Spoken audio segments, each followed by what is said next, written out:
Bonjour à toutes et à tous. Nous sommes ravis, Novabuild et B2E, de vous accueillir pour ce point d'étape d'un groupe de travail que nous avons créé en commun.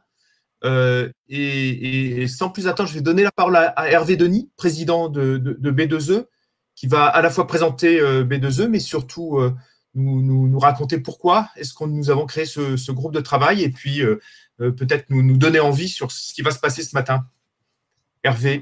Oui, bonjour à toutes et à tous. Ouais, je vais commencer par quelques mots sur B2E.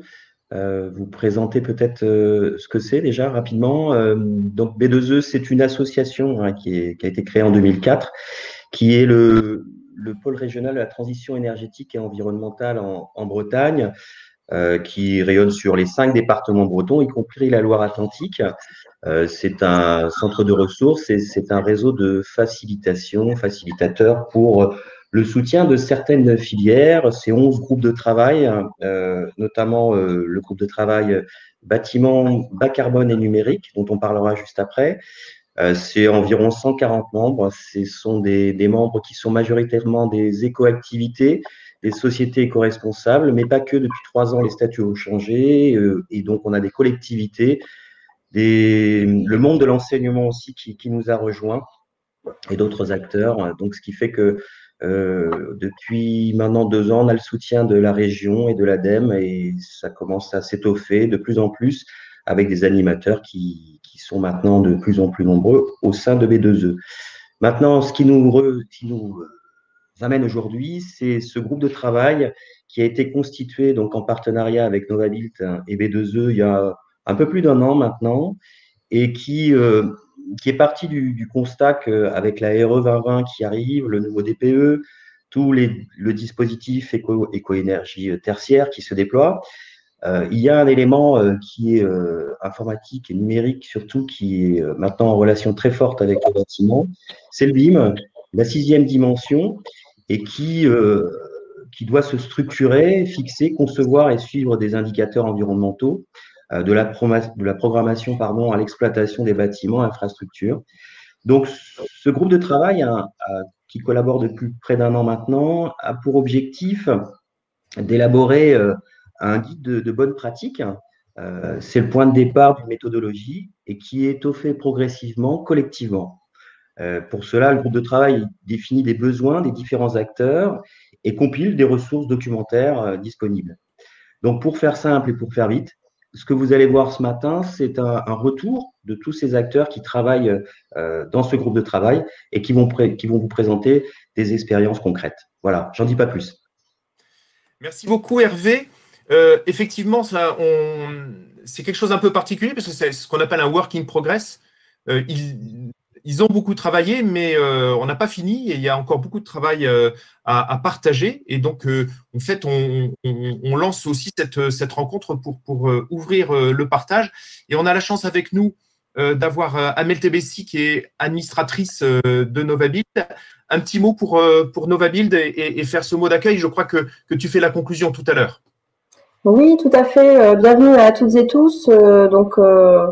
Voilà, Novabuild rayonne en Pays du Loir et au-delà, fédère environ 400 acteurs de la construction sur toute la chaîne, les maîtres d'ouvrage, les maîtres d'œuvre, les bureaux d'études, les constructeurs, les exploitants. Voilà, moi j'ai rejoint Novabuild récemment, le conseil d'administration de Novabuild récemment, et j'ai pris en route ce groupe de travail qui est très intéressant. Il fait déjà le pont entre nos 2 régions, Bretagne-Pays de Loire. Il est focalisé sur la question effectivement du bas carbone et du numérique, comment le numérique peut servir en fait la construction bas carbone. C'est un vrai sujet et ce fut très riche. On s'est réunis maintes fois. Il y a eu un gros travail documentaire de produits. L'idée étant de trouver des solutions en réponse à nos problématiques et de les non, enfin pas tant de les inventer, mais de s'inspirer des opérations notamment exemplaires que nous pouvons recenser. Donc j'en dis pas plus. Je laisse les intervenants voilà, nous dévoiler, nous déployer tout leur argumentaire et j'aurai le plaisir de conclure cette matinée. Merci à tous. Merci à tous les deux. Je vais tout de suite demander à Laurent Le Breton de nous faire un petit topo sur la base, les éléments premiers sur lesquels il faut travailler quand on essaie numérique et BTP. Donc, je crois que vous avez la parole pour 5 minutes, Laurent. Donc, voilà, ça va être assez timé, mais si vous pouvez nous dire en 5 minutes cette question de la cartographie, qui est un peu le socle de toutes ces démarches. À vous la parole. Bonjour à toutes et tous. Merci beaucoup pour me laisser intervenir. Alors, effectivement, moi, je vais prendre 5 minutes pour sensibiliser et dézoomer un peu, puisqu'on parle construction, bâtiment, bas carbone et numérique. Moi, je vais parler du territoire bas carbone et numérique. C'est moi qui ai la main, je peux passer. Oui, je peux passer. Voilà. Donc, quand on dézoome à l'échelle du territoire, le sujet carbone inclut tous les sujets. C'est-à-dire qu'on va parler évidemment bâtiment, mais aussi mobilité, aménagement, agriculture, logistique, etc. Malgré tout, le bâtiment est un contributeur qui est très important, qui est un contributeur majeur dans les émissions de carbone, la consommation énergétique, etc. Et donc, il est très important de jeter des ponts entre les solutions numériques qui peuvent répondre à la problématique de construction bas carbone, entre l'échelle territoire et l'échelle bâtiment. On n'arrive pas en terrain incognita, il existe déjà des choses qui sont mises en œuvre, notamment des initiatives à l'échelle quartier ou à l'échelle territoire, comme les labels Plus c'est moins quartier, par exemple. Il y a déjà des outils qui se sont développés pour lancer des approches, analyse de cycle de vie pour des projets urbains dans leur ensemble. Et on voit émerger de plus en plus, on parlait du BIM tout à l'heure, des rapprochements entre ce qu'on appelle le SIG, donc les systèmes d'information géographique qui parlent de cartographie et de territoire, et le BIM. Donc c'est déjà démarré. Pourquoi c'est important? Aujourd'hui, à part sur cette photo-là, on ne construit pas un bâtiment seul au milieu de nulle part. Donc, il est très important de prendre en compte le contexte dans lequel on vient inclure un bâtiment que l'on va construire. Pour plusieurs raisons, le bâtiment est lui-même un contributeur au territoire. Il consomme de l'énergie, il distribue sur le territoire une population et donc, en fait, il est en tant que tel un contributeur aux émissions de carbone et à la consommation d'énergie, mais il est aussi une réponse. C'est-à-dire que si le bâtiment est lui-même bas carbone et permet de répondre à certains enjeux, il peut être une réponse. Donc, il est très important quand on regarde les stratégies bas carbone à l'échelle territoire de savoir quels sont les projets au niveau de la construction des bâtiments pour pouvoir les inclure dans la stratégie du territoire. Et notamment, on va pouvoir, en utilisant le contexte autour d'un bâtiment, envisager des solutions sur tout ce qui est apport solaire. C'est-à-dire que si on veut implanter des panneaux solaires sur un bâtiment, il est important d'avoir connaissance des bâtiments qui l'environnent, des bâtiments existants. Éventuellement, s'il existe des bâtiments à énergie positive autour, comment la redistribution d'énergie va pouvoir se faire, quels sont les réseaux qui distribuent ce bâtiment, etc. Et donc, à l'inverse, les bâtiments peuvent être des contributeurs. Et donc, dans une stratégie territoriale, si on a connaissance du futur bâtiment, on va aussi pouvoir l'inclure dans la stratégie et affiner ces stratégies. Il y a un autre sujet qui peut être intéressant qu'on a abordé pendant le groupe de travail. Un bâtiment émet du carbone et consomme de l'énergie pendant sa vie, mais également pendant sa construction. Et il nous a semblé très important d'être capable de cartographier au moment où on conçoit ce bâtiment l'ensemble des structures, des sociétés qui vont être à même de le construire, d'apporter des solutions pour le construire et de s'assurer que l'on limite le nombre de déplacements, les kilomètres, etc., que l'on a les solutions autour de nous, qu'on peut faire du réemploi, etc. Et la cartographie peut être une réponse dans ce cadre-là pour identifier où sont ces sociétés, où sont ces matériaux de réemploi. Et donc, on va aborder des sujets de données et de représentation territoriale cartographique pour faire ça. Juste un petit zoom pour finir sur ce qui est déjà lancé. Donc, on trouve notamment des études de l'ADEME sur l'utilisation des outils d'analyse de cycle de vie à l'échelle des projets urbains. De notre côté, alors c'est l'occasion de dire ce qu'on fait. Eagle a développé un outil d'analyse de cycle de vie à l'échelle quartier qui mixe à la fois cartographie, c'est-à-dire on va avoir l'ensemble du contexte territorial avec des données de SIG et la capacité à modéliser un projet très tôt en phase amont à l'échelle quartier et d'utiliser, de définir ses matériaux, ses procédés constructifs, etc. et de pouvoir comparer plusieurs alternatives pour en déduire quelle est la meilleure version en termes d'émissions de CO2 et de consommation d'énergie. Et puis, on le voit sur l'image qui est en dessous, on utilise déjà des technologies du BIM et du SIG 3D pour calculer le potentiel solaire d'une opération, et notamment une structure que Novabile connaît bien, qui est BIMTech, et qui déploie déjà ce genre de technologie. Voilà, c'était juste une sensibilisation, c'est une contextualisation de ce qu'on a apporté, nous, au groupe de travail, que je remercie d'ailleurs de nous avoir permis de travailler avec eux. Voilà. Merci Laurent Le Breton. Un petit mot sur Eagle, vous êtes basé où? Alors Eagle est une jeune structure basée à Rennes, Cesson-Sévigné très exactement, et on a un éditeur de logiciels pour les acteurs des territoires pour les aider à travailler autour des données numériques. Donc n'hésitez pas à nous contacter si vous avez des questions sur ces sujets. Très bien, merci beaucoup. On va tout de suite démarrer une séquence de retour d'expérience sur lesquels le groupe a déjà travaillé. Mais avant de vous présenter les retours d'expérience, j'avais envie de demander à Romain Marten, qui est chef de projet bas carbone et résilience à Novabile, un peu pourquoi est-ce qu'avec B2E, on a voulu monter ce groupe et faire la liaison entre le numérique et le BTP, le numérique et le bas carbone. Quels sont les liens qui étaient si importants et qu'est-ce qu'il y a d'unique derrière ce groupe? Je te donne la parole, Romain. Tiens, je ne te vois plus, tu es sorti de scène. Est-ce qu'il y a un petit souci de présence? Hop, hop, hop. Est-ce que… alors, j'imagine que Romain va revenir. Voilà, on est en train de le voir arriver. Romain, donc en même temps, tu nous présentes quelques opérations exemplaires. Est-ce que tu peux nous redire pourquoi c'était si important de faire le lien entre numérique et bas carbone? Oui, tout à fait. Ce qui est vraiment important, c'est de comptabiliser les gaz à effet de serre et tout ce qui est lié à la donnée environnementale. Ça, on ne peut pas le faire sans l'utilisation d'outils qui nous permettent d'analyser cette donnée-là, puisqu'il y a énormément de données. Et donc, de fait de rapprocher un outil numérique qui, certes, émet lui-même des émissions de gaz à effet de serre, mais moins que ce qu'on peut gagner en analysant la donnée et en gagnant des émissions de gaz à effet de serre sur différents éléments particulièrement importants, ça nous permet d'avoir un regard global. Donc, par rapport à ce sujet-là, ce qui a été mis en avant par certains membres, c'était le besoin de cartographier des retours d'expérience de bâtiments, d'opérations exemplaires qui utilisaient à la fois cet outil numérique dans leur conception et qui utilisaient cet outil numérique dans la réduction des émissions de gaz à effet de serre ou la réduction des impacts environnementaux au global.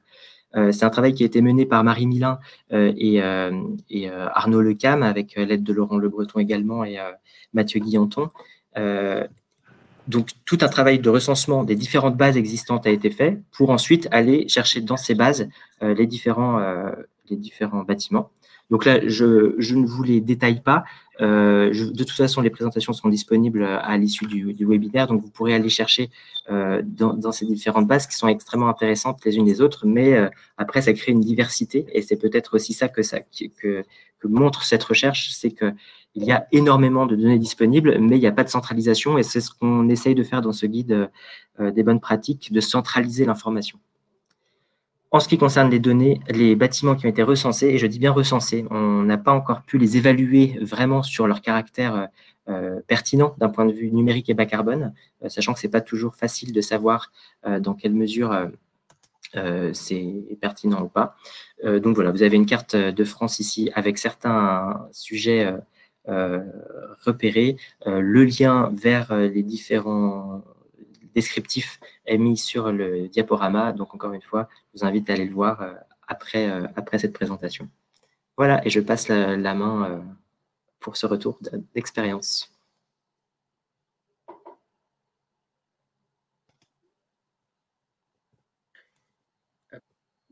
Est-ce que tout le monde m'entend? Oui, c'est bon. Bonjour, donc Vianney Moll, Nantaise d'habitation, je suis responsable de programme. La Nantaise est un bailleur social qui gère presque 13 000 logements et un objectif de réalisation de 750 logements par an. Nous avons aussi une filiale, Coplogi, qui vend des logements en accession sociale. Je vais vous parler aujourd'hui d'Honeywood et pour illustrer l'opération, Laura va lancer un film réalisé par Bimeo en phase conception à partir de la maquette numérique. Honeywood, c'est une opération de 28 logements, 8 maisons en accession sociale, PSLA, réalisées par Coplogi, et 20 logements locatifs sociaux pour la Nantaise d'habitation. Nous sommes à Orvaux, au sein de la tranche 3 de la ZAC du Vallon des Garettes, qui est l'urbanisation du bourg d'Orvaux menée par Nantes Métropole Aménagement. Une opération sur laquelle nous avons cherché à minimiser l'impact carbone. Tous les logements sociaux sont labellisés BBCA, niveau excellence, et eux aussi E3C2. Nous avons fait les choix techniques suivants pour le collectif: des planchers béton, des refends béton, des coursives d'accès extérieur au nord en structure bois, ainsi que des balcons généreux au sud. Les façades sont rapportées en ossature bois avec des isolants biosourcés. Elles ont été fabriquées en atelier, donc hors site, et posées complètes sur le chantier. Ce sont des fenêtres bois alu MC France. Nous avons retenu, voilà, deuxième tour. Nous avons retenu un chauffage collectif avec une chaufferie au bois, des modules d'appartement et un système de pilotage très fin pour minimiser l'énergie consommée. Et surtout, une optimisation à tous les étages. Tout ce qui est nécessaire, mais rien que ce qui est nécessaire. Réduction d'emprise de voirie, limitation d'évacuation de terre. Pour les maisons, par contre, nous avons des solutions un peu plus classiques. Ce sont des maisons à ossature bois qui ont une performance moindre. L'opération a été lancée sous forme de conception-réalisation. Malheureusement, le titulaire a été mis en redressement judiciaire et en liquidation. Donc, nous avons repris le permis, continué l'opération sous forme classique avec une maîtrise d'œuvre et un appel d'offres encore d'état séparé. Donc, après quelques péripéties en cours de montage, le chantier est maintenant bien avancé et les logements seront livrés au dernier trimestre 2021. C'est une opération exemplaire à plus d'un titre. La performance technique, environnementale, bas carbone, et surtout la qualité des logements et l'aménagement de la parcelle avec des espaces extérieurs travaillés. Et ce que retiendront nos locataires ou acquéreurs, ce n'est pas le nombre de kilos de CO2, mais bien le fait que le logement soit agréable à vivre. On construit d'abord des lieux de vie.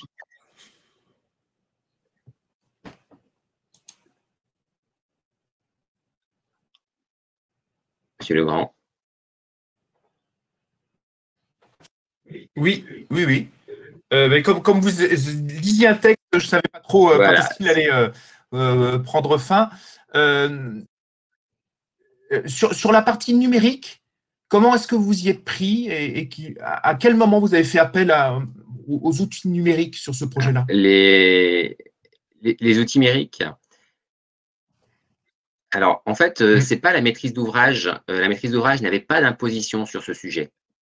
C'est la maîtrise d'œuvre qui était en 2017, regroupée en fait en contractant général, parce que c'est une conception-réalisation, qui a pris l'initiative de réaliser une maquette BIM en s'appuyant sur le savoir-faire de BIMEO. Cette maquette, elle a principalement servi pour la promotion, la communication, à titre expérimental, mais aussi pour la conception des lots fluides. On a été même sélectionné dans le cadre d'un appel à projet du PTNB pour réaliser un calcul ACV à partir de la maquette BIM. Finalement, le BE, l'architecte n'ont pas donné suite à cette opportunité. C'était un peu compliqué à l'époque, les outils n'étaient pas assez avancés et pour faire les simulations dans le temps imparti, c'était un petit peu compliqué. Il est sûr que les outils numériques nous auraient aidé de fiabiliser les différentes itérations pour réaliser l'opération dans le prix attendu.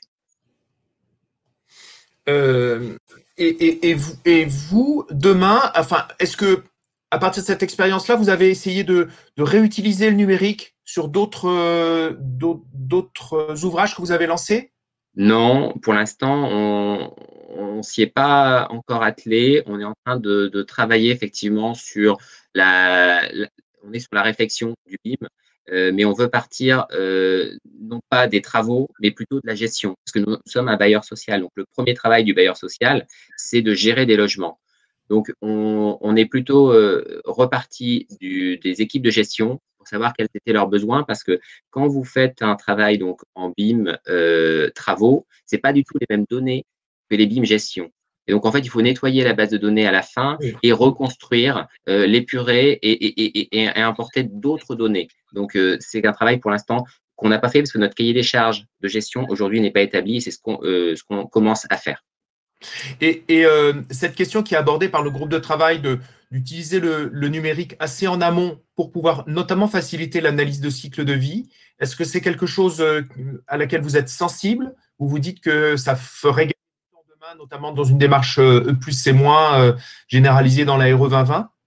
Alors, c'est vrai que là, c'est un dossier en plus qui est assez ancien. On l'a initié en 2016. Donc, vous imaginez que les outils de 2016 ne sont pas du tout les outils d'aujourd'hui. Donc, quand je vois le travail qu'a dû fournir la maîtrise d'œuvre pour construire, parce que les outils n'existaient pas à cette époque-là, il est évident que si sur la maquette BIM avait été attaché des fiches FDES et des éléments, on aurait pu interchanger, faciliter le choix et faciliter l'évolution. On avait une question, par exemple, à l'appel d'offres. Devions-nous autoriser les variantes aux entreprises? Parce que le projet a été conçu avec des produits spécifiques qui avaient des fiches FDES. Comment faire, quelle latitude donner aux entreprises pour que les entreprises puissent évoluer, faire évoluer leurs produits, faire des variantes? À quel moment la maîtrise d'œuvre devait recalculer? Voilà, c'était vraiment une réflexion et il a fallu, dans ce dossier, tout construire parce qu'on était à une époque où ça n'existait pas. Donc, on voit bien que le sujet de ce groupe de travail commun Novaville B2E, en fait, viendra faciliter à la fois pour les concepteurs, mais aussi pour la maîtrise d'ouvrage, parce qu'au bout du compte, c'est elle qui paye un ouvrage, donc faciliter pour l'ensemble des acteurs quelque chose qui va devenir généralisé avec la RE 2020. Oui, ce sera un vrai gain et une vraie facilité pour demain et les projets de demain. Merci beaucoup, Monsieur Moll. On va tout de suite poursuivre. Alors, peut-être rester avec nous, poursuivre avec Monsieur Bertrand Briero sur un autre projet et peut-être que vous échangerez tous les deux. Est-ce que Bertrand Briero peut nous rejoindre sur un deuxième projet? Il n'est pas encore là.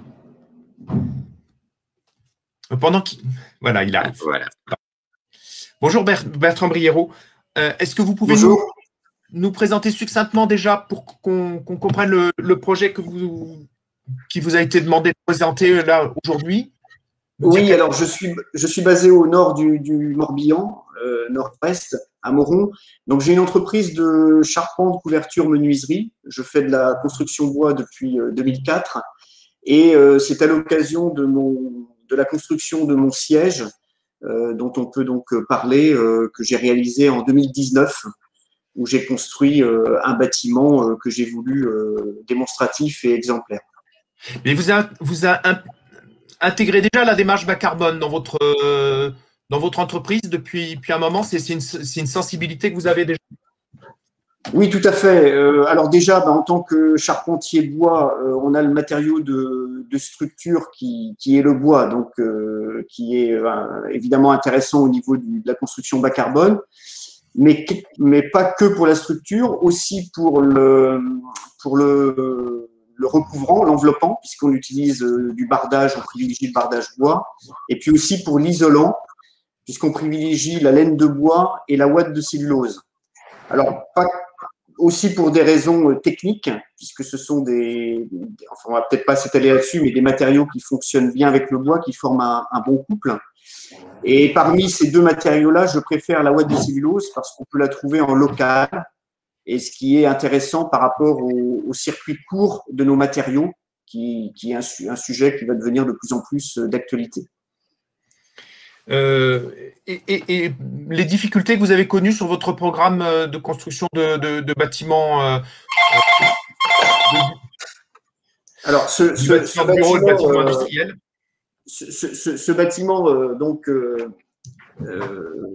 a été construit, on l'a conçu pour qu'il soit vraiment exemplaire, donc c'est notre siège. Et c'est donc une construction de 68 mètres carrés qui comprend 4 bureaux. Alors, je ne sais pas si vous voyez peut-être la photo. J'avais adressé Est-ce qu'il y a un partage d'écran qui est photo du bâtiment? Je ne sais pas. Donc, ce bâtiment construit tout en ossature bois. Donc, on a 70 mètres cubes de bois sur la construction et environ 110 mètres cubes de ouate de cellulose. Donc, on n'a pas eu de difficultés particulières parce qu'on l'a évidemment bien conçu, mais on s'est fait aussi épauler d'un bureau d'études thermique et aussi d'un accompagnement BIM sur ce dossier qui était une première pour nous. Et justement, le numérique, comment vous l'avez…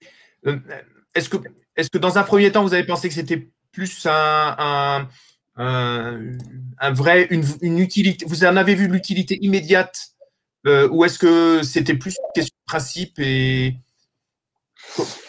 Ça va dans le sens où une construction ossature-bois, ça se prépare, ça se gère en amont.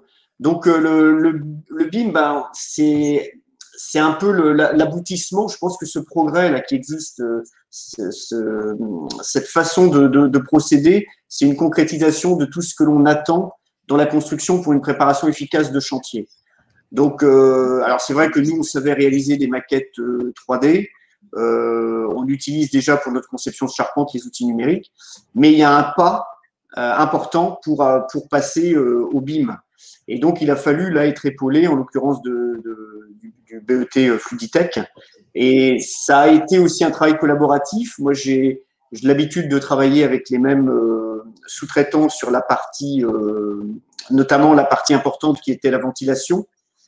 Puisque là, on avait un lot ventilation double flux, électricité. Le reste, on maîtrisait la totalité de l'enveloppe et on a poussé pour des raisons aussi, nous, de métier, d'éthique sur la menuiserie intérieure bois. Donc, il y a eu une maîtrise assez simple. On n'est pas allé jusqu'au calcul carbone de mémoire. Voilà, mais c'est un bâtiment qui est, on l'a peut-être pas dit, qui est classé E3C2. On attendait des derniers retours d'analyse de cycle de vie des fiches qui évoluent aussi sur certains matériaux, comme la Watt. Est-ce que vous avez l'impression sur cette dimension environnement que le BIM vous a été utile ou un peu comme on l'a entendu avec M. Moll tout à l'heure, que ça n'avait pas encore été intégré et qu'il manquait justement cette dimension-là au BIM? Ah ben là, donc, vous pouvez voir mon bâtiment, dont je suis fier. Alors, donc, la partie carbone, c'est encore aux prémices. Moi, j'avoue là qu'on refait nous un dossier actuellement en BIM et ça reste encore expérimental pour moi. Donc, je serai pas très précis là-dessus. C'est vrai qu'on a plus vu la partie thermique, la partie passive, que la partie carbone sur le BIM. Très bien. Je vous propose maintenant peut-être d'échanger avec la salle. Je vais proposer à Eric Lorgnon Biméo de nous rejoindre parce que c'est vrai qu'il a été en contact avec vous et peut-être Eric justement pour dire, là on a entendu 2 fois des maîtres d'ouvrage nous dire mais en fait on a utilisé le numérique mais on n'a pas utilisé la dimension environnementale. Qu'est-ce qui manque pour l'utiliser cette dimension environnementale aujourd'hui? Alors, merci Pierre-Yves de me faire intervenir. Il manque quand même, il faut le dire, quelques outils aguerris qui puissent rendre simple et facile la corrélation des maquettes avec l'ensemble des outils de calcul. On en reparlera tout à l'heure, j'interviens dans cette thématique, donc je vais pas trop décrire, mais et je sais que les éditeurs de logiciels sont tous, mais full. Yves Ménez interviendra tout à l'heure. Il a pris un peu de son temps parce qu'il est complètement monopolisé par cette application RE 2020 sur lesquelles on devrait avoir au 1er juillet la confirmation des calculs. Donc, on est dans une dynamique où, évidemment, le BIM va être au centre des calculs. Par contre, je tiens à préciser, le BIM seul ne fera rien. C'est-à-dire que le BIM seul, il ne faut pas penser qu'en ayant une maquette, ça y est, on a tout fait, tout beau. Ça. Il y a un process derrière. Il y a la donnée, il y a la valeur et la qualification de la donnée. Et il y a ça. Et il y a une dimension aussi nous, on appelle dans notre jargon de level of development, qui est le niveau de détail à partir duquel on va construire la maquette. Il faut bien savoir qu'au moment du PC, la maquette, elle est assez light. On n'a pas tous les éléments pour faire le calcul ACV. Donc, il faudra mettre une couche supplémentaire. Je ne vais pas plus loin parce que sinon, je vais prendre sur ma conférence de tout à l'heure. Mais on est vraiment dans une problématique où il y a 2 mondes qui se cherchent. Et c'était bien l'objectif de ce GT, c'est de pouvoir activer ou accélérer peut-être, on a peut-être cette ambition-là, d'accélérer que ces 2 mondes puissent se connecter ou discuter. Alors, Monsieur Moll, cette observation d'Eric, elle vous fait réagir comment? Je la partage totalement. Nous, ce qu'on a vécu lors de la construction d'Hollywood, je redis, on était à une période où les outils n'existaient pas. On a fait un nombre d'itérations un pourcentage d'incertitude assez impressionnant. On était à des fois 30 ou 40% de potentiel d'erreur, certitude. Donc, il a fallu faire accepter ça, déjà, Eric, au maître d'ouvrage, comprennent pourquoi, donc comprendre les fiches FDES, des fiches FDES qui disparaissent brutalement parce qu'elles avaient une date de fin de validité. C'est-à-dire que hier, on avait un calcul, aujourd'hui, on n'a plus de données. Ça a été toute la construction d'un outil. Et ça, il a fallu le faire partager effectivement au maître d'ouvrage et ensuite, nous, aux partenaires, parce qu'une opération, c'est une opération qui est très près par la ville, par l'aménageur, par Nantes Métropole. Et donc, il a fallu faire intégrer ça et accepter ça à toutes les parties prenantes du projet. Et ça a été une construction, une co-construction depuis le cahier des charges avec l'aménageur, parce que ça aussi, ça a été toute une étape. Et ensuite, une fois qu'on est rentré dans le dossier, avec les équipes retenues et après, quand on a travaillé avec l'équipe finale dont Éric Lerognon faisait partie, de les amener pas par pas et on a vraiment travaillé par itération et en affinant au fur et à mesure la performance. Parce que honnêtement, quand on a démarré l'opération, on ne savait pas où on allait arriver. On était tous d'accord de faire un beau projet avec peu de carbone. Alors, l'aménageur avait écrit une idée marketing, il avait dit on fait 50% de carbone en moins. Bon, très bien. On a dit banco, on y va. Bon, on n'y est pas tout à fait, mais on n'est pas si loin que ça. Et, comment on passe du marketing à la réalité? Et ben, c'est justement, c'est de dire les choses vraies et de se partager. Quand on s'est dit les choses avec l'aménageur et la ville, on savait tous que ce n'était pas gravé dans le marbre. C'est-à-dire que l'objectif de 50%, c'était un objectif, et on savait très bien que peut-être qu'on n'y arriverait pas. Sur les maisons, on n'y arrive pas. Sur les maisons, on a abandonné, on est repassé sur des maisons plus classiques. Par contre, on a maintenu l'objectif et on est sur du BBCA Excellence.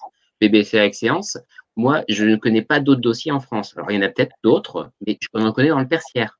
Dans le logement, c'est très, très compliqué. Donc, reproduire du BBCA Excellence, c'est clair, c'est pas adapté à du logement. Par contre, la démarche d'aller calculer le carbone, d'évaluer, ça, c'est quelque chose de bien. On ne pourra pas faire du BBCA de façon massive. Ce n'est pas possible demain. Par contre, effectivement, grâce au outil BIM, avoir cette donnée de choix, parce que c'est une valeur de plus, c'est un choix en plus. Quand on met tel matériau ou tel autre matériau, on a énormément de critères. Le prix, la performance, et puis la performance environnementale. C'est un choix de plus. C'est ni l'alpha ni l'oméga de nos opérations. Nous, d'abord, on est un bailleur social, on construit des logements pour des familles modestes, avec des revenus modestes, qu'on loue pas très cher. Voilà, ça, c'est notre essence, c'est l'essence du bailleur. Et puis après, effectivement, on a une conscience environnementale, on fait du développement durable depuis très longtemps, et on essaye effectivement de travailler pour la planète aussi et de faire baisser le poids carbone de nos opérations. Mais ce sera un critère de choix en plus dans une opération. Mais on ne pourra pas le massifier au niveau où on est allé sur cette opération. Par contre, s'évaluer, ça va nous pousser ça va nous permettre de situer les critères et demain, de faire baisser progressivement. Et au fil des ans, je suis sûr qu'on va tous baisser collectivement. Bertrand Briéraud, la RE 2020, c'est une sorte de généralisation de la démarche plus c'est moins. Donc, en tout cas, c'est une massification des démarches bas carbone. Et on entend à l'instant que, en définitive, ce n'est pas forcément évident dans tout type d'ouvrage.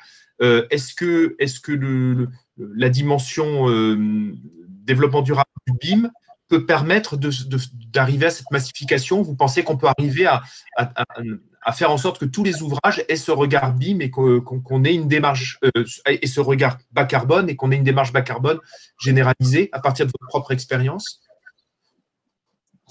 Faut l'espérer. Nous, on se positionne sur le marché pour ça. C'est vraiment nous dans nos gènes de constructeurs bois. En tout cas, moi, en ce qui me concerne.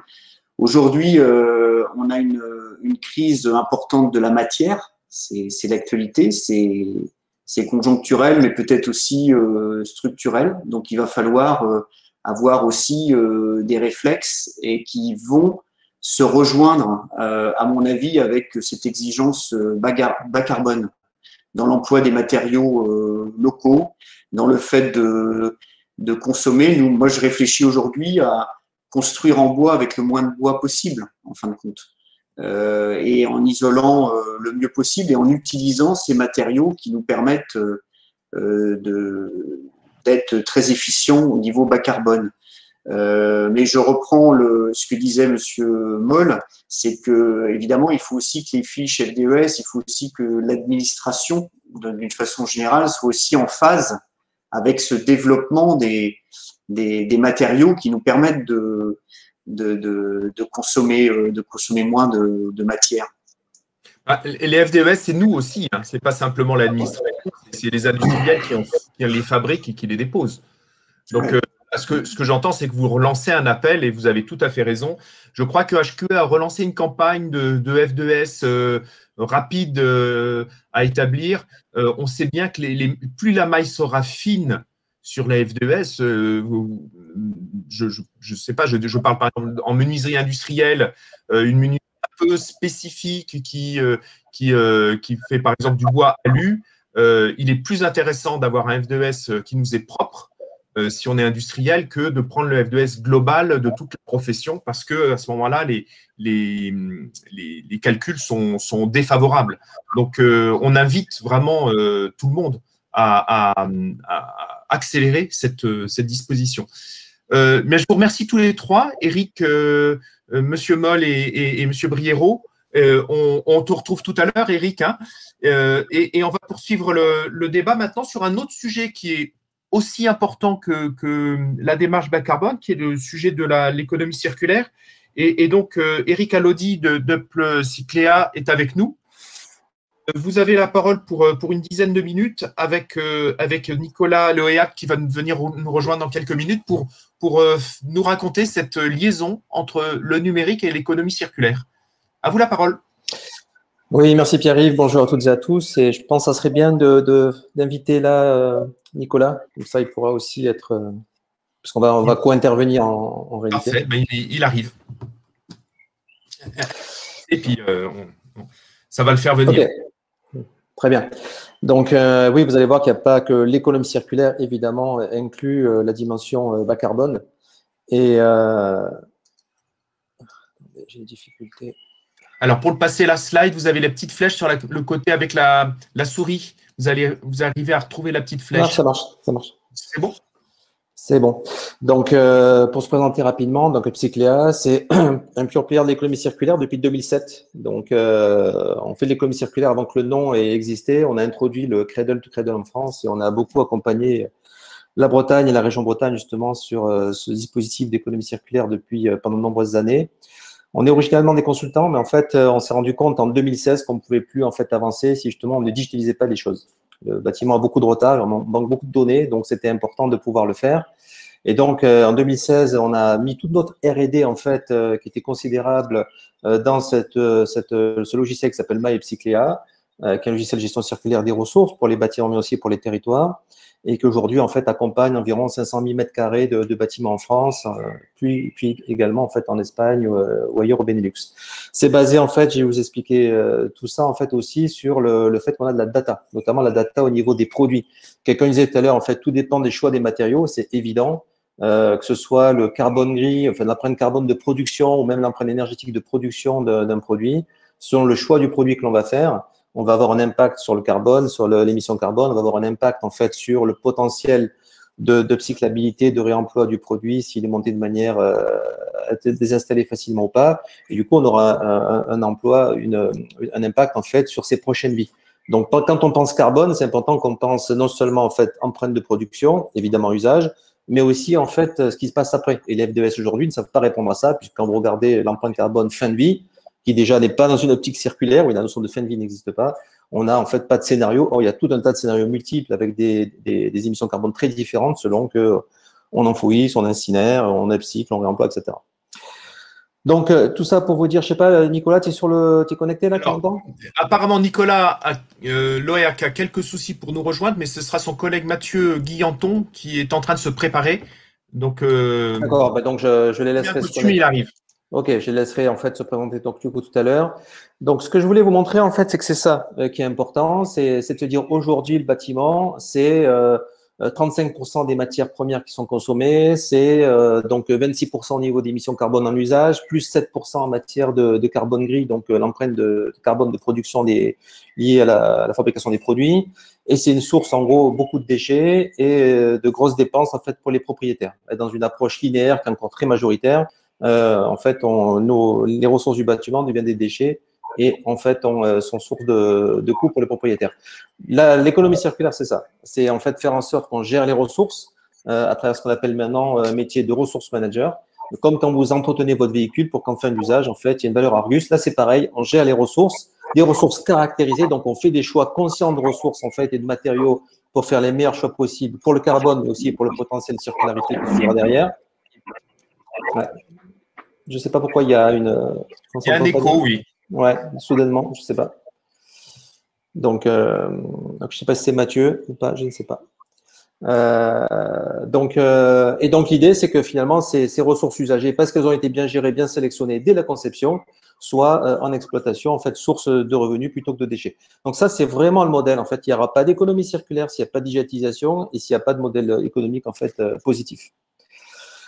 Du coup, nous, en fait, on a mis toute notre R&D, en fait, là-dedans. On a des experts en économie circulaire depuis 14 ans. On est expert en informatique. Moi-même, je suis ingénieur informatique par formation. On a aussi des experts, en fait, en intelligence artificielle. Dès qu'on a, en fait, de la data, on peut vraiment, en fait, démultiplier et faire ce qu'on appelle de la scalabilité pour pouvoir, en fait, créer des modèles économiques positifs. Donc, on a un outil qui traite toutes les phases du cycle de vie, puisqu'il faut, en fait, avoir une approche holistique, systémique, comme dans la nature, hein, pour pouvoir, en fait, depuis une déconstruction et un diag PMD, qui, je vous le rappelle, sont obligatoires à partir du 1er juillet, pendant la phase de conception, donc d'éco-conception, de choix des matériaux, et derrière la phase de lean management pour la construction, puis la phase, une fois que c'est livré, d'exploitation, puisque tout à l'heure, quelqu'un disait, il faut dire des choses vraies, donc il faut savoir ce qu'on a quand on livre, en fait, par exemple, la Nantes Habitation, quand on reçoit quelque chose, il faut savoir ce qu'on nous a livré, pour pouvoir mieux le gérer derrière et éviter que ça devienne du déchet et que ça devienne au contraire une source de revenus.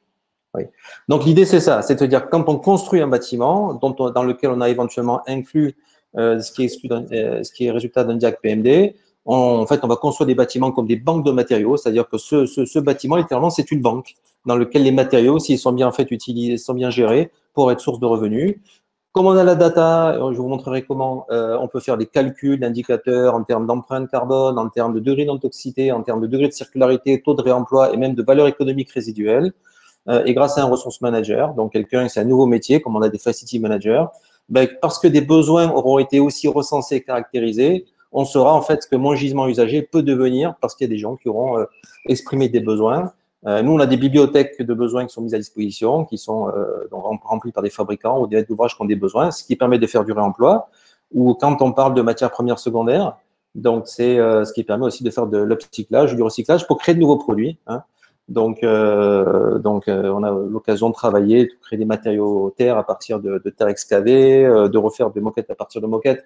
Et justement, Orac, qui se présentera tout à l'heure et qui est sur l'appel, sont justement intégrés en tant que gestionnaires ressources managers qui utilisent MyPsycléa, la plateforme, sont justement eux-mêmes gèrent en fait cette partie identification des besoins pour du réemploi ou peut-être en revenant vers les fabricants de moquettes eux-mêmes de l'upcyclage. Et si on n'a pas de solution dans ce domaine-là, on va sur des places de marché, enfin on réemploie plutôt en boucle ouverte, où là on va publier le gisement, puis peut-être que quelqu'un sera intéressé, mais dans la nature, en fait, il y a un écosystème, on part toujours du besoin si on veut créer de la valeur, parce que du coup, on saura à qui il faut s'adresser.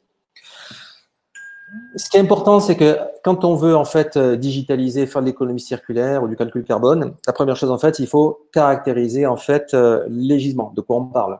Que ce soit des gisements issus de déconstruction, à l'issue d'un diag PMD, ou encore plus dans les produits neufs qu'on veut utiliser dans la construction. Donc, c'est-à-dire pour chaque gisement, il faut donc qu'on connaisse en fait la nature du produit, sa quantité, sa localisation, son degré d'émontabilité, son degré d'usure, donc des performances environnementales. Et on le verra tout à l'heure qu'on peut aussi connecter en fait à un outil BIM quand on est au niveau LOD 300, c'est-à-dire au niveau des objets BIM.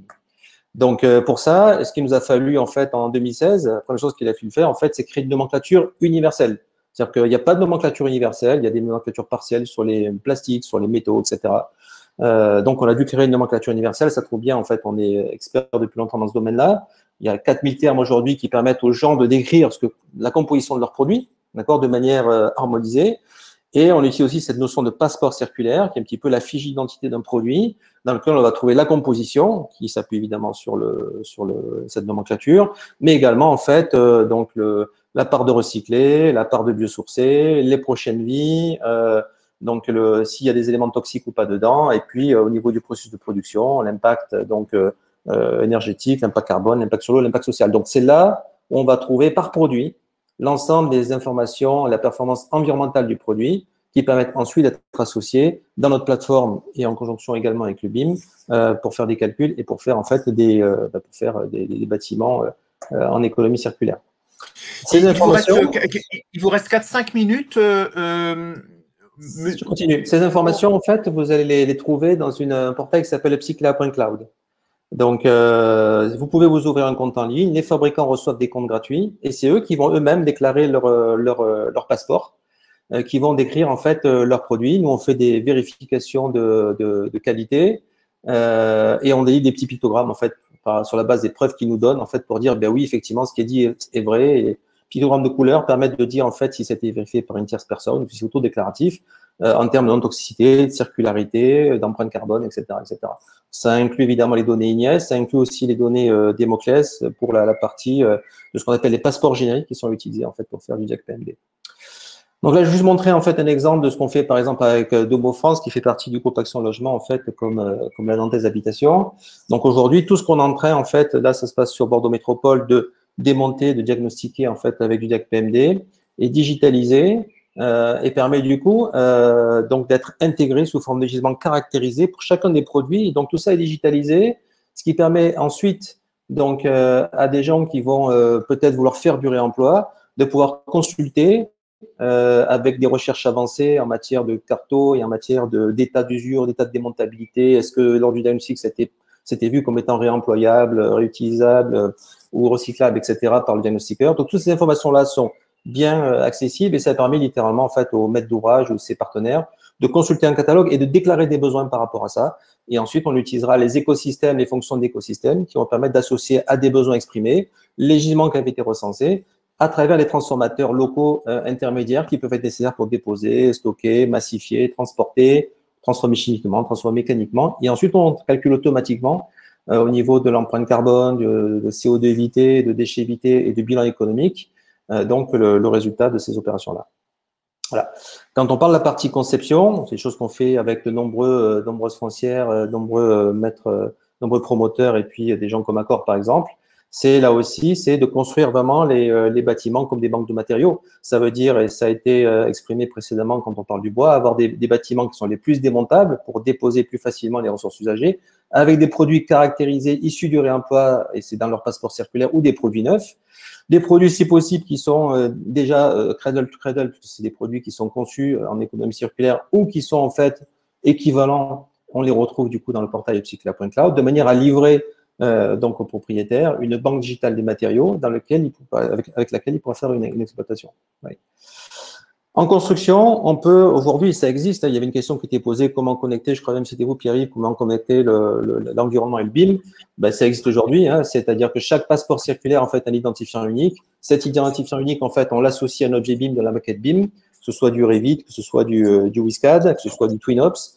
Donc, et on est capable derrière, une fois qu'on a synchronisé, entre guillemets, la base de passeport circulaire avec l'objet BIM de la maquette, si elle a un niveau LOD 300, comme ça a été précisé tout à l'heure, à ce moment-là, de faire un export-import, donc pour pouvoir intégrer les gisements qui étaient dans la maquette BIM, si la maquette BIM était vraiment utilisée, dans MyPsyclea, et faire des calculs de signature circulaire. Si on n'a pas le BIM, on utilise le tableau Excel, on importe en masse ce tableau Excel, ce qu'on appelle un tableau des matériaux, ça marche de la même manière. Si on a le BIM, ben, c'est autant utiliser ces choses-là.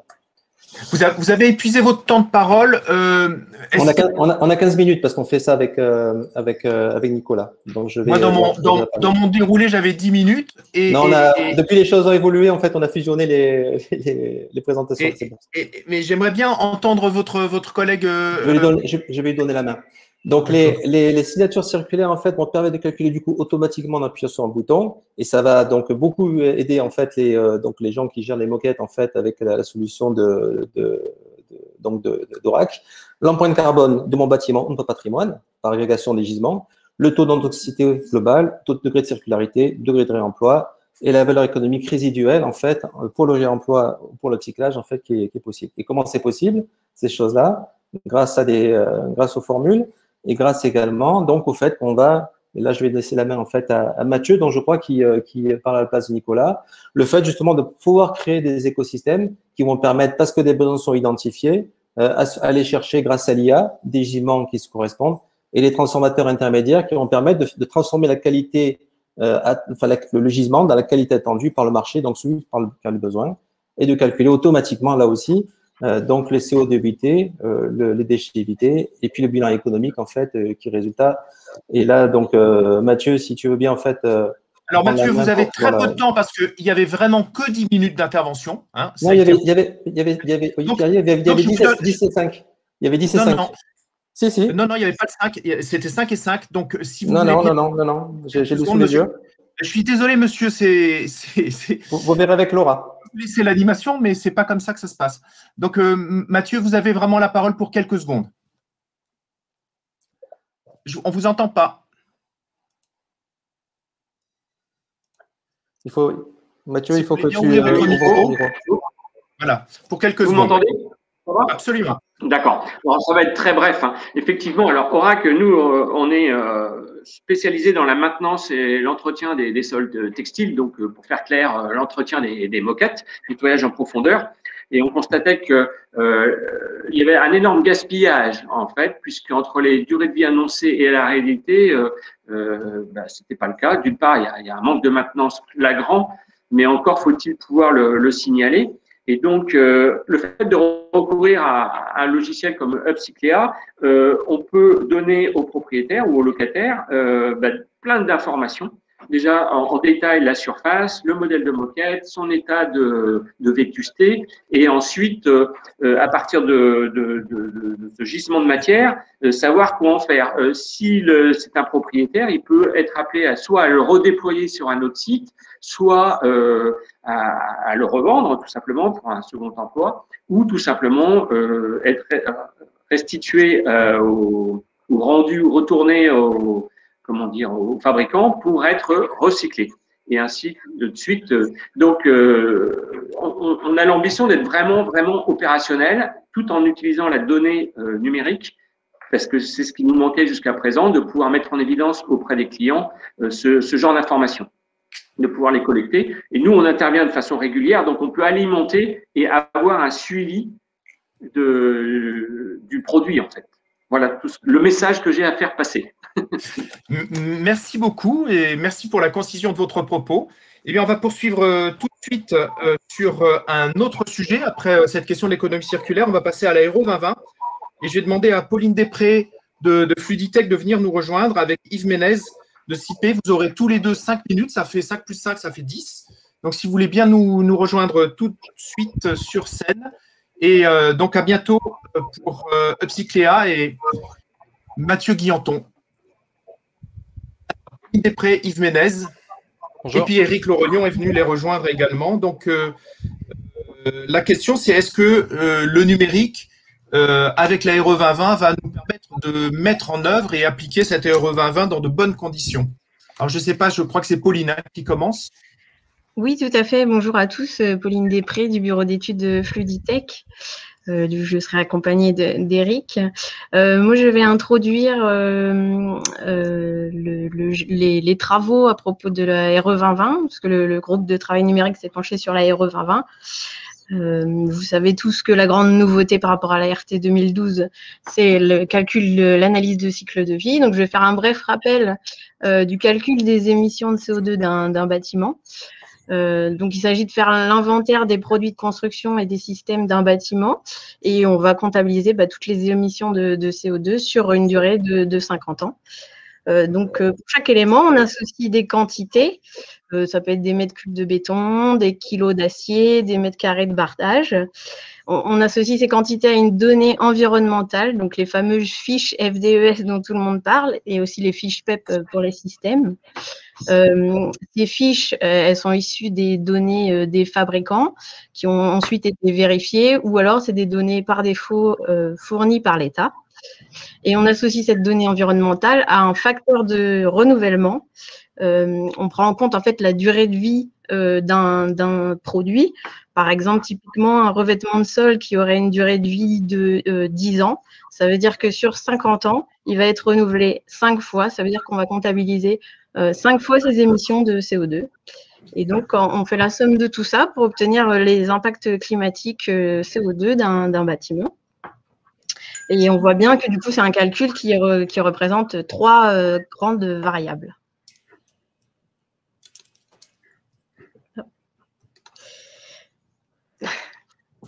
Là, alors, pardon. Tous les acteurs, donc il est bien important de prendre conscience que cette fois-ci, tous les acteurs ont un rôle à jouer dans ce calcul, puisque les données du calcul vont venir de plusieurs sources, hein, que ce soit de la maîtrise d'œuvre, des différents BE, mais aussi les quantitatifs venant des économistes, et puis toutes les données aussi venant des entreprises. Donc vraiment, tout le monde a un rôle à jouer dans ce sujet. Et puis, c'est surtout un calcul qui va intervenir à différentes étapes du projet. On va commencer à s'y intéresser dès l'esquisse et ça va nous accompagner. Et le calcul va évoluer jusqu'à la fin, jusqu'à la réception des travaux. Je laisse la suite à Eric. Oui, merci Pauline. Donc, le groupe de travail a eu cette réflexion de regarder comment aider les acteurs à quantifier et visualiser l'impact de ces différentes données. Donc, on a identifié que ces données avaient deux variables. Une qui était la donnée métrique, hein, et la qualité, tout à l'heure je l'ai dit en introduction, le BIM, la maquette numérique, est certes une des réponses, mais pas la seule. Bien évidemment, en phase d'esquisse, on ne va pas avoir une maquette en lot de 200 ou 300. Donc, il va falloir agréger différentes bases de données. Ça peut être des estimations, ça peut être issu des PGF, de règles de calcul ou toutes autres informations qu'il va falloir ajouter, compléter et surtout faire vivre avec toutes ces étapes que Pauline a décrites. Et deuxième élément, c'est qui va être maître de cette information. À un moment donné, le maître d'ouvrage peut exiger ou demander des choses. Ça va être pris par la maîtrise d'œuvre puis l'entreprise. Donc, on a vraiment une avancée de la RE 2020 qui est à plusieurs équations, à plusieurs paramètres. Et nous, on a fait l'exercice, il n'est pas encore abouti, mais on travaille dessus, et c'est un des rendus du GT, de mettre en place 5 indicateurs qui va permettre en fait aux équipes d'animer.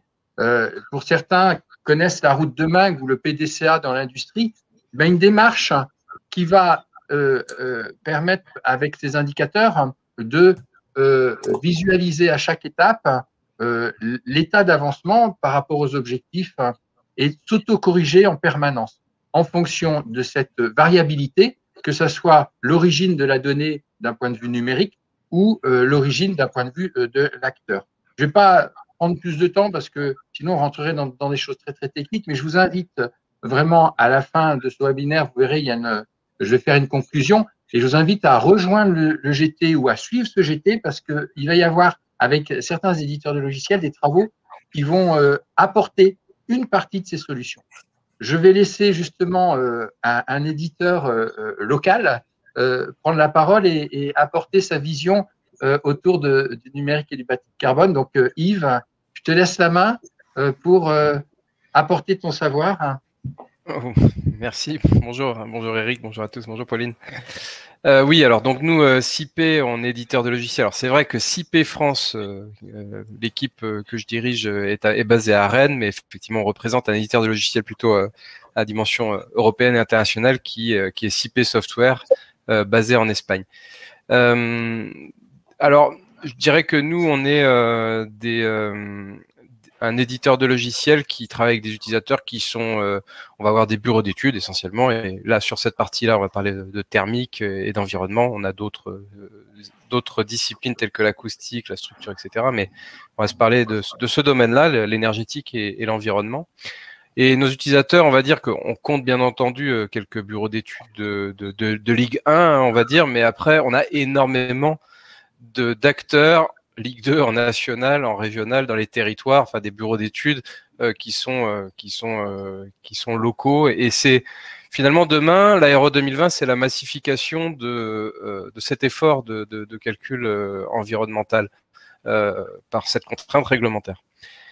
Alors moi j'aime bien me poser, je vais juste un peu donner un point de vue, c'est en fait justement dans ce cadre-là, c'est-à-dire que au préalable j'ai pu entendre parler effectivement d'effets marketing, d'annoncer un gain carbone, etc. Mais en fait il faut comprendre que demain dans les projets de tous les jours, de tous les utilisateurs lambda qui vont acheter une maison individuelle, qui vont acheter un appartement logement collectif, ils vont se poser la question de mais quel est mon bénéfice individuel sur ça. Et en fait si on se pose la question, une réglementation en général n'est pas là pour répondre à ça, elle est là pour répondre à l'intérêt général. Par exemple, les RT 74, c'était la souveraineté énergétique, et petit à petit, les gains de consommation, ça a toujours été ça. Mais c'est vrai qu'il y avait toujours un effet collatéral de gain pour l'utilisateur final, d'économie d'énergie, de confort thermique, même si sur les RT 2012, il y a eu l'Aéro 2020 vient corriger certaines dérives. Voilà. La NRA 2000 en acoustique, il y a un intérêt général qui est la santé publique, la durabilité aussi des ouvrages, c'est-à-dire qu'un bâtiment où l'acoustique est terrible, il devient très, très rapidement impropre à son usage. Le bénéfice individuel, c'est le confort acoustique. Sur la partie structure, les eurocodes, l'intérêt général, c'est également la durabilité des ouvrages, et de manière plus court-termiste pour l'utilisateur, c'est la sécurité des personnes. Donc, on peut toujours, les acteurs, les bureaux d'études, quand ils vont parler avec les utilisateurs finaux, en tout cas les maîtres d'ouvrage, ils vont pouvoir mettre en valeur les bénéfices individuels. Mais clairement, une réglementation, elle s'intéresse aux intérêts généraux avant tout. Et avec le volet RE 2020, on va avoir 3 volets finalement. Le volet du confort d'été, qui est donc la réduction des périodes d'inconfort l'été. Donc là, ça va. Et on va aussi trouver un bénéfice individuel important qui est le confort thermique. Et l'intérêt général, c'est réduire l'impact environnemental. Pourquoi ? Parce qu'a priori, on va moins installer des clims si le confort thermique en été est assuré. Volet énergétique, on retrouve toujours ce qu'on avait auparavant, la souveraineté énergétique, et au niveau individuel, les économies d'énergie. Mais le volet carbone, l'intérêt général, je pense que je ne vais pas enfoncer de porte ouverte, tout le monde le sait, réduire l'impact environnemental et le bénéfice pour les générations futures, mais un bénéfice court-termiste, si on parle sans langue de bois décarbonée, on va dire, il y en a très peu. Et le risque, c'est l'absence d'engagement des acteurs, le maître d'ouvrage lui-même, sur cette partie-là, il y a un manque de fiabilité et résultat. C'est ouais, on va faire le papier et puis voilà. On retrouve un petit peu ce sujet-là d'ailleurs dans l'acoustique où en fait c'est une contrainte et on constate un petit peu à la fin, en fin de conception, est-ce que c'est bon tout ce qu'on a conçu au préalable. Mais le problème, c'est que sur le volet carbone, il faut se poser beaucoup de questions et changer beaucoup de choses. Et je pense que ça a été évoqué auparavant.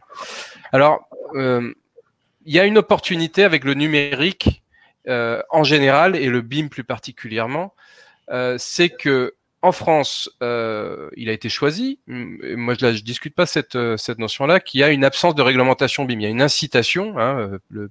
Les étapes précédentes, PTNB, etc. On est plutôt sur une incitation, à différence de certains pays voisins, en Angleterre, en Espagne, que je connais bien, où là, on a une réglementation dans les marchés publics où le BIM est imposé.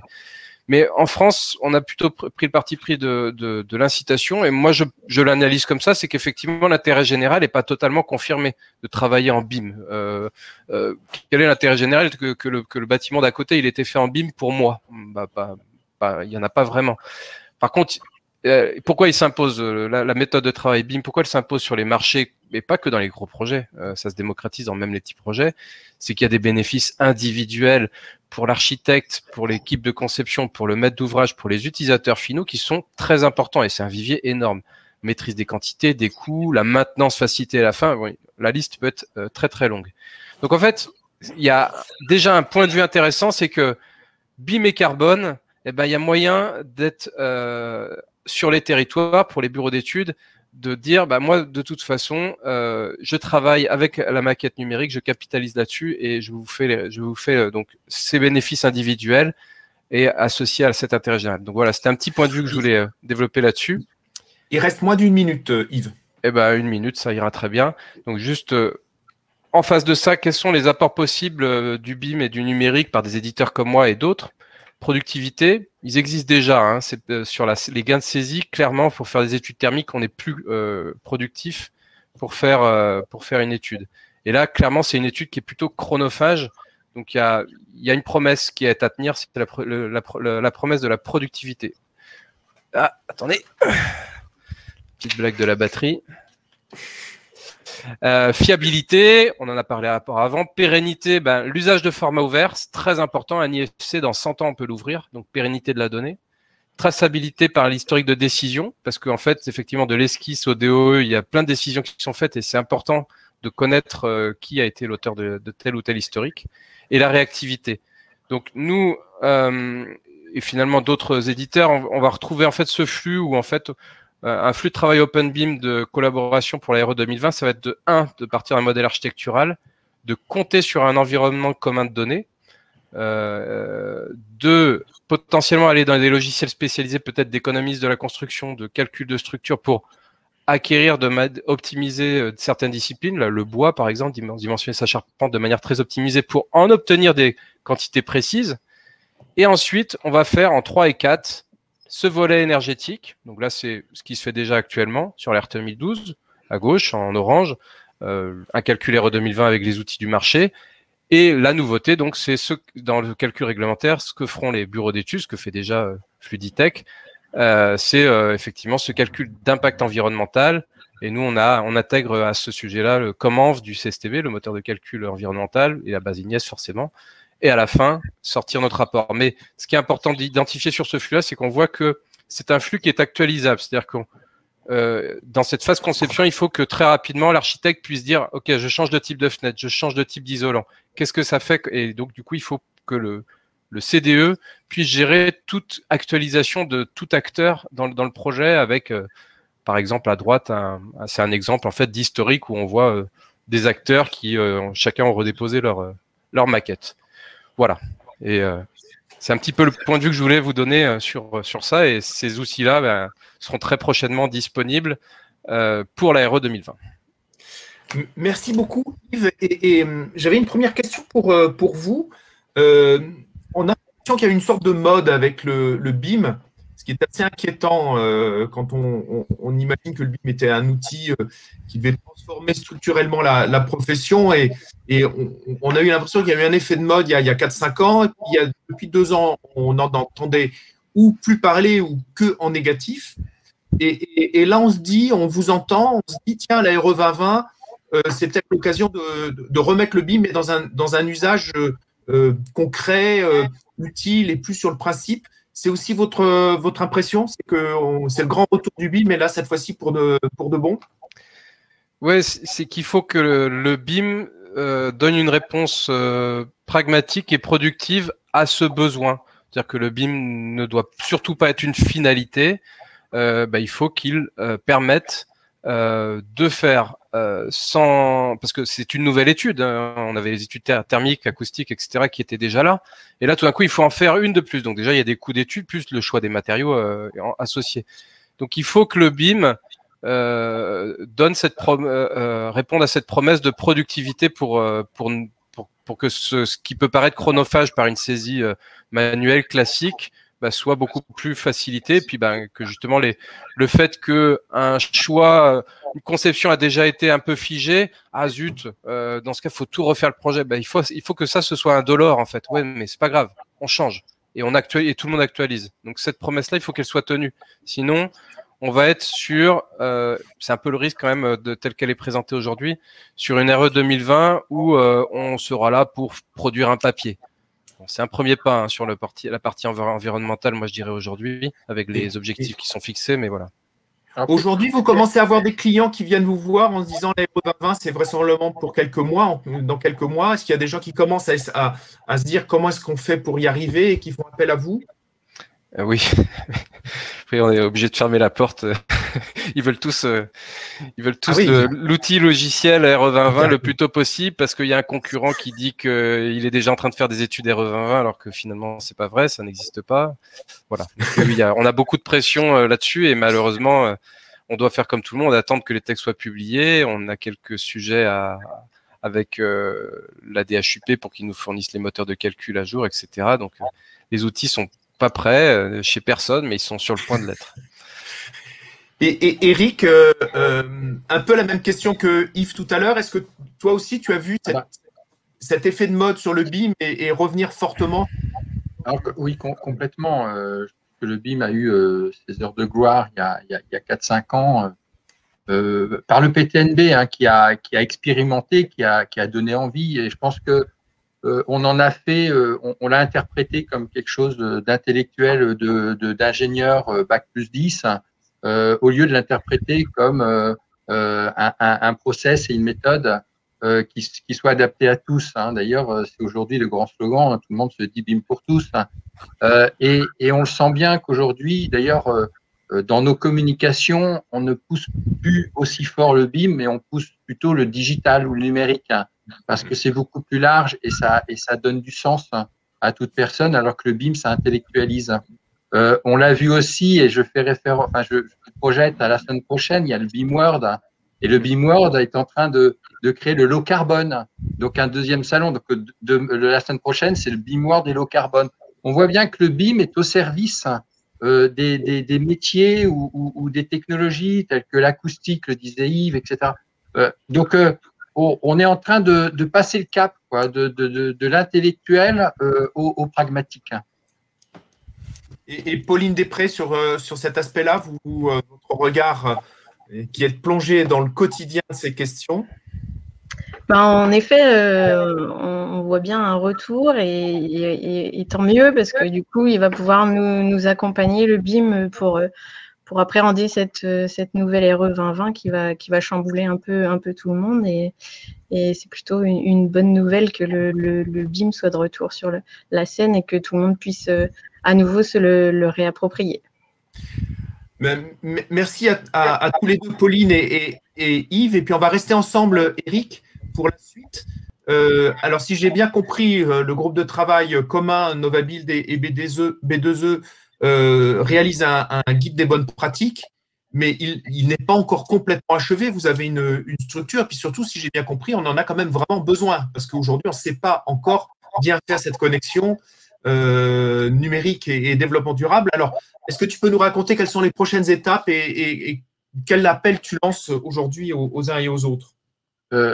Oui, alors je rappelle juste en 2-3 mots la genèse et la structure de ce groupe de travail. Donc, on a décidé de faire sur les 3 étapes d'un projet qui est la programmation, la conception-exécution et l'exploitation. Alors, on a eu dans nos échanges et dans nos groupes avec un certain nombre d'acteurs, d'ailleurs que je voulais remercier tous. Alors, je ne vais pas tous les citer parce qu'il y en avait une vingtaine, mais franchement, il y a une dynamique très intéressante. Je pense que Romain pourrait aussi participer à cette conclusion avec moi, ça serait sympa parce que Romain a été un acteur très fort de ce groupe. Mais on a très vite compris que quand on associait les deux, on prototypait beaucoup. D'ailleurs, la petite anecdote, c'est qu'on a cherché des retours d'expérience et on est allé voir quelques projets qui se disaient bâtiments bas carbone numérique sur la place Pays de Loire-Bretagne. Et en fait, il n'y en a pas. C'est triste à dire, il n'y en a pas qui sont construits de façon je vais vous dire, enfin, je peux pas le dire comme ça publiquement, mais on a été vraiment très, très étonnés des réponses de certains projets qui, pour autant, médiatiquement, se disaient très forts, mais quand il fallait venir faire ce retour d'expérience, on n'avait plus personne. Donc, on voit bien qu'on est encore loin du compte. Donc, ce groupe de travail a mis en évidence qu'il fallait construire des choses, donc on ne pouvait pas mettre des livrables à toutes les parties. Donc on a décidé de structurer un guide avec des chapitres où on va parler de la RE 2020, on va parler du recyclage, on va parler de toutes ces thématiques, et que si le groupe en tant que tel, en tant qu'animation, un groupe de travail et que se clôture aujourd'hui, il lance une dynamique qui va être une dynamique de communication et de travail collectif autour donc d'un nom et d'un outil. Donc, je dévoile le nom qu'on a décidé. Le nom, alors je ne sais pas s'il y a un affichage qui va à ça. Le nom, c'est Code BAT Carbone. Voilà. Donc, dans ce nom, vous trouvez la notion bâtiment bas carbone, mais vous trouvez aussi l'aspect numérique par tous ceux qui sont les geeks du codage reconnaîtront la typographie du code. C'est code bas carbone. On dit BAT, hein, on le prononce le T. On prononce le T, ouais. Pour bien marquer cette connotation bâtiment. Hein. Et donc, maintenant qu'il y a un nom, on va mettre en place, ouvrir une page LinkedIn sur laquelle on va inviter tous les acteurs à suivre l'actualité et surtout participer à cette actualité. Donc, c'est un challenge hein, parce qu'après avoir animé des groupes, et vous savez ce que c'est que d'animer des groupes, les meetings, les trucs, tout ça, réfléchir, faire les comptes rendus, c'est compliqué. Là, on prend un gros risque, mais on l'assume. C'est de faire en sorte que cette page, donc vous avez un lien qui s'affiche, vous pouvez directement vous abonner sur ce lien, c'est que cette page, elle vive et qu'elle puisse, dans le temps, apporter les réponses qui vont venir au regard des évolutions réglementaires, des évolutions numériques, etc. Donc, je ne sais pas, si Romain, tu veux accompagner le message.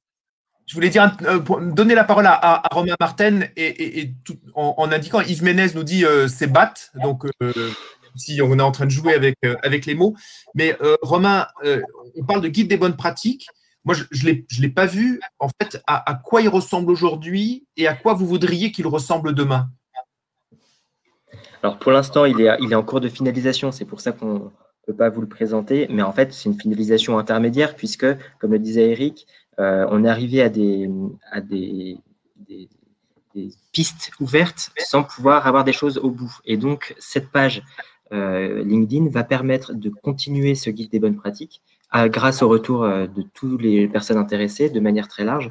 Donc, on fournira régulièrement du contenu en lien avec ce qui a été produit par le groupe de travail et en réponse, on pourra avoir des échanges de manière à être le plus exhaustif et réussir petit à petit à structurer cette méthodologie pour que le numérique puisse vraiment servir le bas carbone dans une logique de productivité et de gains tels qu'on les a vus tout ça.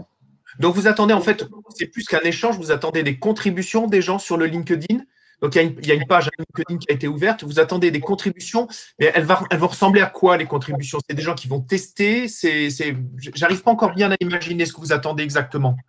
En fait, le guide est constitué de 5 ou 6 chapitres avec des thématiques. Donc, il va y avoir dans cette page des animations, de l'information autour de ces 5 chapitres. Chaque chapitre a un niveau de maturité différent.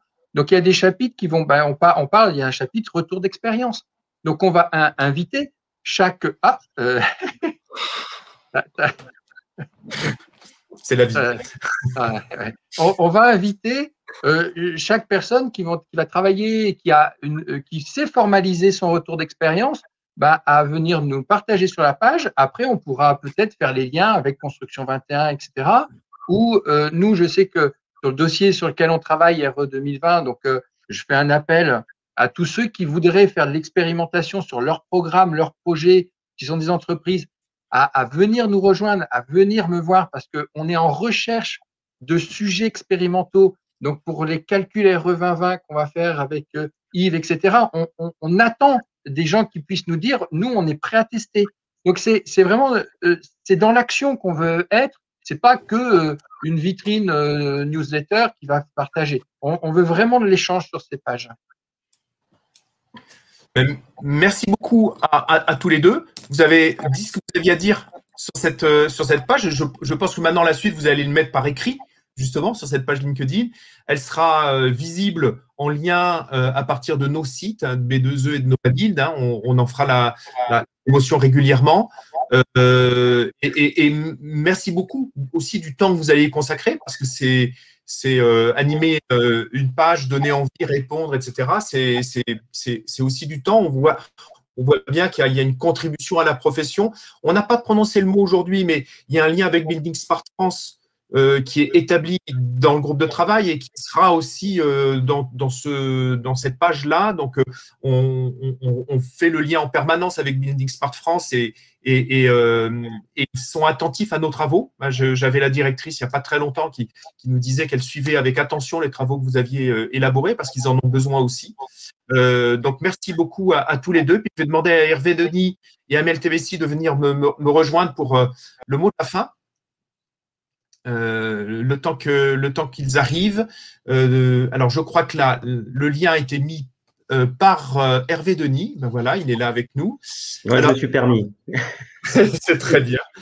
Alors, Hervé, avant qu'Amel nous rejoigne et qu'elle fasse le mot de la fin, tu as suivi tout du long là, cette présentation. Il y a des moments peut-être un peu techniques, mais quel est ton premier ressenti ? J'ai pratiquement tout suivi. Non, mais moi, ce que je retiens, si tu veux, c'est ce qu'on s'était dit. On espérait que ça se passe comme ça quand on a lancé ce GT. J'en suis très fier et puis très heureux pour tous ceux qui y participent et qui amènent réellement quelque chose, quoi. C'est vraiment une collaboration constructive et je pense qu'on va pas s'arrêter là. On le voit là, mais je trouve ça vraiment concret. C'est ce qu'on s'était dit. Faisons quelque chose de concret pour la suite. Et c'est le cas, là. Moi, j'en suis très heureux. Alors, je ne sais pas si Amel est disponible parce qu'elle avait des choses à nous dire. Je ne sais pas si elle est peut-être pas. Oui, on est pile à l'heure qui était prévue. Donc, je pensais qu'elle pouvait nous rejoindre. Mais parfois, voilà, on sait que avec le numérique, ça nous arrive tous de jongler et de pas d'avoir des soucis. Donc, si à la régie, me dire où est-ce qu'on en est avec Amel. J'en profite pour remercier Romain et Eric. Tu l'as fait, mais je le redis, ils donnent beaucoup de leur temps pour l'animation de ce GT. Et Eric côté B2E, mais vraiment Romain aussi, bien entendu. Amel nous a rejoint. Oui, j'ai eu un problème de connexion pour vous rejoindre. Enfin, j'ai tout tenté. Au moment de participer, ça buguait. Merci de me donner la parole pour cette conclusion. Merci à l'ensemble des intervenants de la matinée. C'était très riche.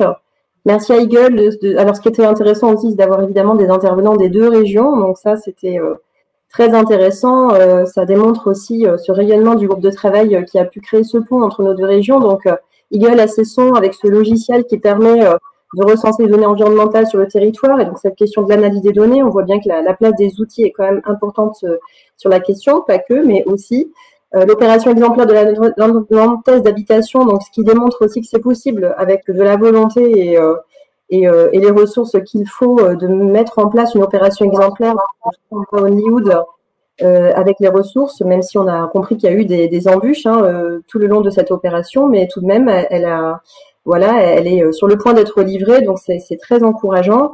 Merci à l'entreprise Briero aussi du Morbihan, c'était tout à fait intéressant d'avoir la parole de ce charpentier, de ce chef d'entreprise de menuiserie qui est très fier de son siège et on peut l'entendre, qui a mis en place ce siège tout en ossature bois et qui a atteint le niveau E3C2 et une opération en BIM, donc y compris pour ces opérations de cette taille, donc ça a tout à fait son intérêt. Donc Upcycléa avec l'intérêt de l'économie circulaire, de faire en sorte qu'on puisse réutiliser les matériaux sur site, de pouvoir intégrer cet apport du BIM dans les calculs et la mise en place de cette librairie des passeports circulaires, c'est tout à fait intéressant. Et puis, on a vu aussi que Domo France, alors c'est pas tout à fait dans nos régions, mais en région bordelaise, le test aussi. Donc, tout à fait intéressant de voir la mise en place de ce type d'outils, mais aussi le test par les opérateurs. Fluiditech, le bureau d'études avec sa mise en place de l'expertise au service d'une conception énergétique des bâtiments. CIP, l'éditeur de logiciels, donc à nouveau, ces outils qui permettent ces calculs et intégrer ces apports du BIM dans la construction bas carbone. On a bien apprécié aussi les éclairages d'Éric Lerognan et je tiens à le remercier parce qu'il a piloté ce groupe de travail aux côtés d'Alexia Lopez. Alexia qui n'est pas là avec nous, mais qui a vraiment copiloté ce groupe de travail très très riche. Merci à Romain Martin évidemment qui a largement animé ces travaux de groupe de travail avec Rosanne Massé pour B2E et c'était tout à fait précieux. Merci à Pierre-Yves Legrand qui a animé cette matinée avec le brio qu'on lui connaît. Et un dernier merci à Laura Dubosc et Juliette Lavis qui travaillent très discrètement pour faire en sorte que tout se passe bien. On ne les voit pas, mais elles sont là et vraiment je les remercie. Donc pour juste terminer avec un mot de la fin, je dirais que apprendre et passer à l'acte. Ce matin, on a tous les uns les autres appris. J'ai vu dans les participants qu'il y avait à la fois des maîtres d'œuvre, des maîtres d'ouvrage, quelques collectivités, des bureaux d'études, des architectes. Donc voilà, on apprend. Passer à l'acte, c'est disposer d'outils, de méthodes, d'expertise, d'expérience, d'opérations exemplaires inspirantes. c'est aussi de la volonté, c'est de l'énergie pour réinterroger nos pratiques professionnelles, accepter de prendre ce temps d'apprentissage. Donc voilà, je terminerai sur ce mot et merci à toutes et tous. Bon appétit, puisqu'il est l'heure de se souhaiter un bon appétit. À bientôt. À très bientôt. Au revoir.